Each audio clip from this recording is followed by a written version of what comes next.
हाय, hello, ओ sorry, hello, नमस्ते, राम राम मंडळी, welcome to my blog.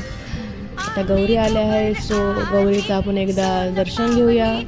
किती सुंदर वाटते गौरी. आणि हे जे हा जो क्षण असतो ना, म्हणजे हे गौरी येतात, गणपती येतात, त्यावेळेस माणसाच्या आयुष्यात किती पण दुःख असलं ना, तरी पण एक वेगळंच असं शांती भेटते माणसाला. असं वेगळंच मन एकदम प्रसन्न होऊन जातं. म्हणजे किती पण काय पण असलं तर एकदम भारी वाटतं.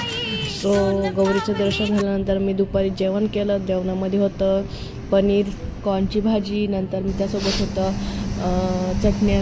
मी लाल चटणी घेते, नंतर त्यासोबत होतं कोबी. आणि नंतर मग झोप काढली. जेवण झाल्यानंतर मग बनवला चहा.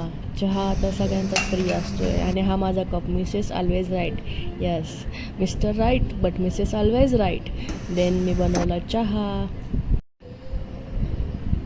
चहा उकळायचा शॉर्ट काढला, पण आता खूपच वरती आला त्याच्यामुळं गाणी घ्यावंच लागली. बट परत एकदा मी शॉर्ट काढला. देखो, चहा असा उकळवला, शॉर्ट काढल्यानंतर असं हे गाळून घेतला चहा. व्हिडिओ बनवणं खूपच कठीण आहे. त्यात तुमच्याकडं जर बाळ असेल तर मग अवघडच. मग हा चहा. आणि मी त्यासोबत बनवले होते चीज टोस्ट. हे 4 आहे, पण हे 2 चिलीवाले माझ्यासाठी, 2 बेबीसाठी. आणि नंतर चहा पिऊन झाल्यानंतर मग मी संध्याकाळचा स्वयंपाक केला. आम्ही जेवण केलं. आणि नंतर मग आम्ही गेलो गणपती दर्शनाला. गणपतीचे हे 10 दिवस आहे ना, खूप भारी असतात. आणि आम्ही हे असं इथं खूप इतके मोठे मोठे गणपती आहे ना, आणि डेकोरेशन पण त्यांनी इतकं छान केलेलं आहे. सो आम्ही ते गणपतीचं दर्शन घेतलं. हा इथं हे बघा, गौरीचे थीम बसवलेले आहेत, रिद्धी आणि गौरी गणपती.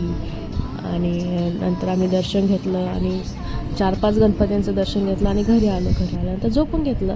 थँक्यू.